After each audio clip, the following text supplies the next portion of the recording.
Hello, my friends. Welcome back to my channel. My name is Katrina Kofed. I'm a nutritionist and health coach specializing in food psychology and long-term habit building and behavior change. If you are new here, welcome. And if you have been around, thank you so much for sticking around. I hope you like my videos. And today we are going to be doing part of my series called Diet Culture Debunked. And today we're talking about Ozempic and the entire class of weight loss drugs that are recently on the market.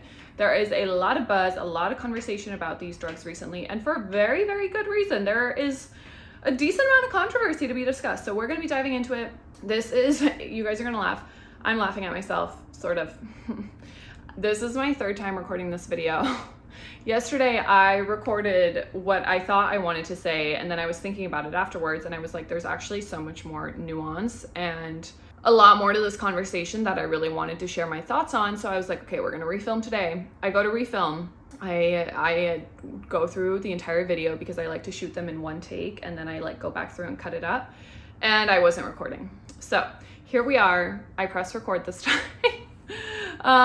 So hopefully you can laugh at me, but let's get into it. So I kind of really want to talk about what is Ozempic, how does it work, what about the company that founded it and the big research study that we've been seeing a lot of claims from, what are the side effects and potential drawbacks of this drug, what is the controversy, what's the drama, because there is some drama, you guys, and I don't know about you, but I live for some diet culture, wellness culture drama. So we're gonna get into that. And then of course there's like a bit more of a serious tone to the conversation that I wanna have about like just this whole kind of philosophical conversation about the pros and cons of weight loss drugs, if you will. All that to say, I'm very, very curious to hear what you guys think about this.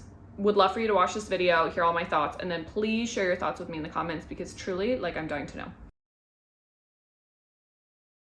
So let's start off by briefly explaining what is Ozempic and how does it work in the body. Ozempic was originally developed as a medication for type 2 diabetes, and it is an injectable drug that you inject once a week. So it's pretty straightforward as far as that goes. It also has the very desirable benefit for a lot of people of weight loss, and we're going to talk about why that is. So Ozempic is a GLP-1 receptor agonist, so it mimics the effects of GLP-1 in the body, which stands for glucagon-like peptide 1.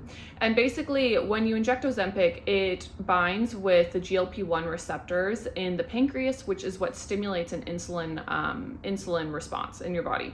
And then this is what helps lower your blood sugar and then overall lower your blood glucose levels over time in general.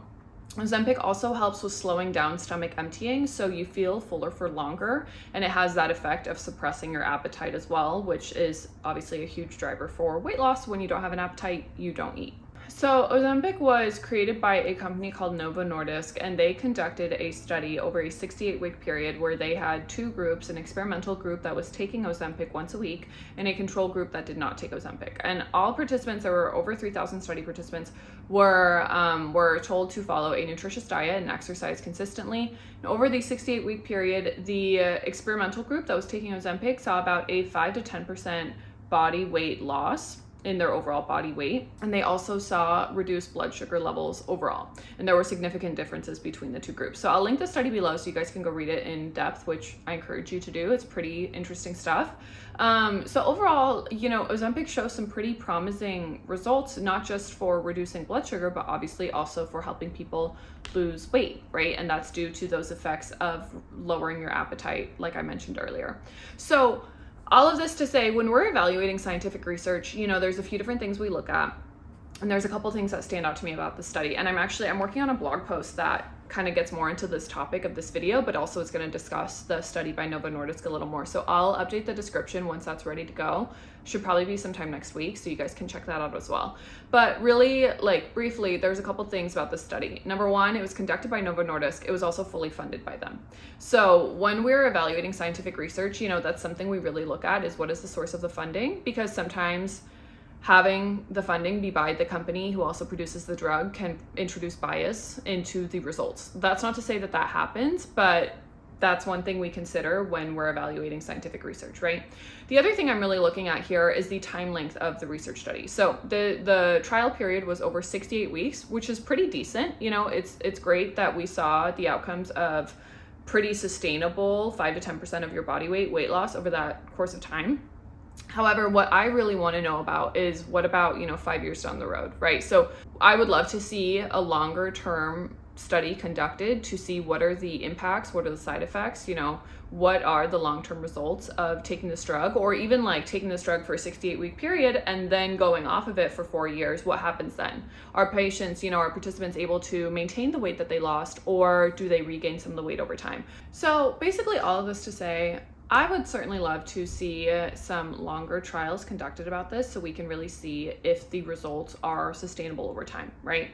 One of the big concerns about Ozempic, which I'll get into, with the side effects here in a second, are that people can only lose weight when they're on the drug, and as soon as they stop taking it, they might regain the weight that they took before or that they had before, and a big part of this is because Ozempic is appetite suppressing. So if you go from having, little to no appetite to having a normal appetite again, you might regain weight that you had previously lost because now you're eating more than you were before, right? Pretty straightforward. So all of that to say, the results are promising. However, there are some concerns.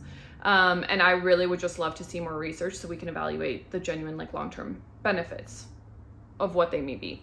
That brings me into the next topic of conversation, which is the side effects and the potential health risks of taking Ozempic. It's important to note that about 95% of participants in this trial they experienced some of these side effects, anywhere from mild to moderate to severe side effects. So the main side effects of taking Ozempic are nausea, vomiting, diarrhea, headaches, and constipation. So this is really going to vary from person to person. I've read quite a few different accounts online of different people having taken Ozempic. For some people, the nausea is so bad that they stop taking the drug altogether. For other people, their side effects are pretty moderate, they're pretty mild. For some people, they go away after a few weeks and it's just kind of an adjustment period. So it's really going to vary from person to person, as is the case with pretty much any medication. The other big concern is the potential health risk of taking Ozempic. So Ozempic has a FDA black box warning for its association with an increased risk for thyroid cancer. So that's really something to keep in mind, if you are considering taking this drug or a similar, variety, whether it be Wegovy or something else, is that there are some potential drawbacks here.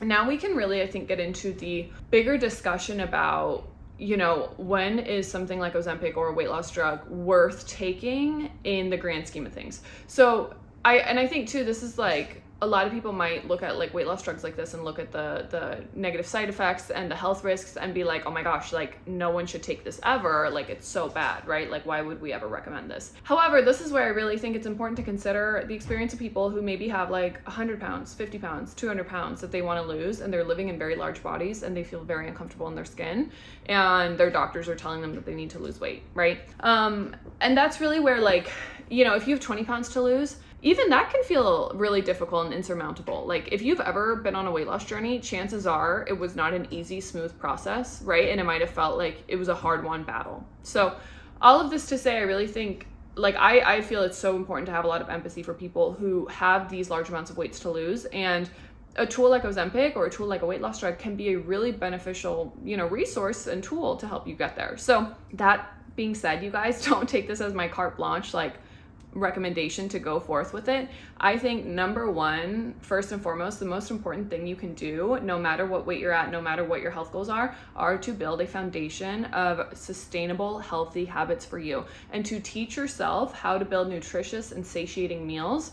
Number two, and number three, healing your relationship with food and overcoming any emotional eating, any binge eating, any compulsive eating struggles that you're having, okay? Because if you're someone who wants to lose weight and these things are not taken care of, Ozempic is a magic pill that, yes, will help you lose weight, but is not going to solve the majority of your problems.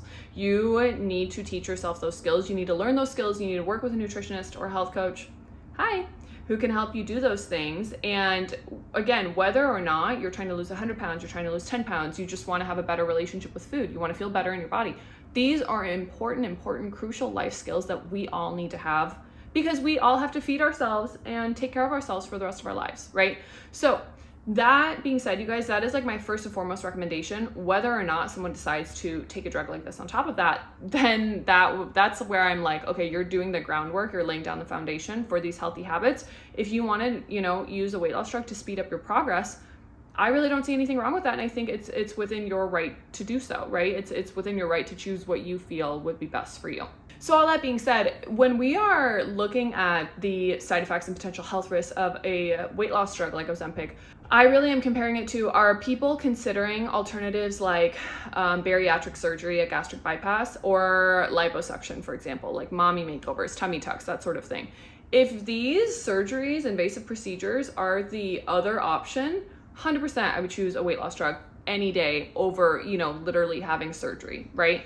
So the impacts of like surgery, lipo, especially gastric bypass, where your stomach is going to be like a quarter of the size, those are lifelong things that you're going to have to live with, right? Like lifelong side effects or results that you're going to have to live with. Whereas taking Ozempic, if in theory you can use it to help you lose weight, and then you can improve and really take care of your nutrition and health habits so that you can maintain that weight loss and have a healthy lifestyle overall, this is crucial. Please note that this is the most important part. Then that's definitely where I think, like, obviously this would be the best choice compared to surgeries and procedures, right? So that's really my 2 cents there. And I think I really can't, like, we live in a society where we've never been more body positive, as a society, and we've never been more accepting than we are now. But still, there is such a drive and such a desire for being thinner, right? So I really cannot blame or fault anyone in the world that we live in for wanting to be in a thinner body, right? Like, there's no doubt that the world treats you differently when that's the case. And I think as much as I wish that wasn't the truth, and as much as I hope that we continue to become more accepting and continue to become more compassionate and empathetic for ourselves and for everyone else, that's just like the reality of how it is right now. So that's really where I take it as like the nuance of like, it's easy for some people, like people in thin bodies, to say, oh my gosh, why would you ever do that? But like we have never experienced what it's like to want to lose 100 pounds and feel like that's the thing you want more than anything, right? So that's really where I think I stand on that. So I'm really curious to hear what you guys think in the comments. The other thing, okay, let's talk about the drama. Now that we've got the more serious conversation out of the way. The drama is that, which this is like part of the serious conversation too, is that Hollywood and celebrities and influencers always want to be skinny. So what are they doing? They are, I don't know, who knows, paying their private doctors to be prescribed Ozempic despite not having diabetes. You guys, this was initially a diabetes medication, and it has become so highly requested by people who have the means and resources to get it, to acquire it, that there is a shortage of weight loss drugs for the average Joe who doesn't have, I don't know, like a concierge doctor in Manhattan, right? So there is a lot of talk about a lot of celebrities taking these drugs, and that's kind of why it's gotten really popular. I don't know if you guys will, you probably remember last year when Kim Kardashian famously lost like 40 pounds in a crazy amount of time or 40 pounds, something like that, to fit into Marilyn Monroe's dress. There was a lot of speculation about how she lost weight that quickly, and now to me, in retrospect, allegedly, it is just so obvious that she must have been on one of these weight loss drugs, because there's just like no way you lose weight that quickly otherwise, unless you're like on a starvation diet, which it sounded like she was, because she was bragging about not eating carbs for like, again, 40 days straight or something. So there is a lot of speculation about the Kardashians being on it. Elon Musk has gone on the record saying that he's taken it and he's lost quite a bit of weight. There's a lot of celebrities who either have owned up to it, or there's speculation because you see rapid weight loss, And two, I think it's a little sus when people like influencers, celebrities are kind of in a different class, but a lot of influencers normally, if they're like going on a weight loss journey, will sort of talk about it, right?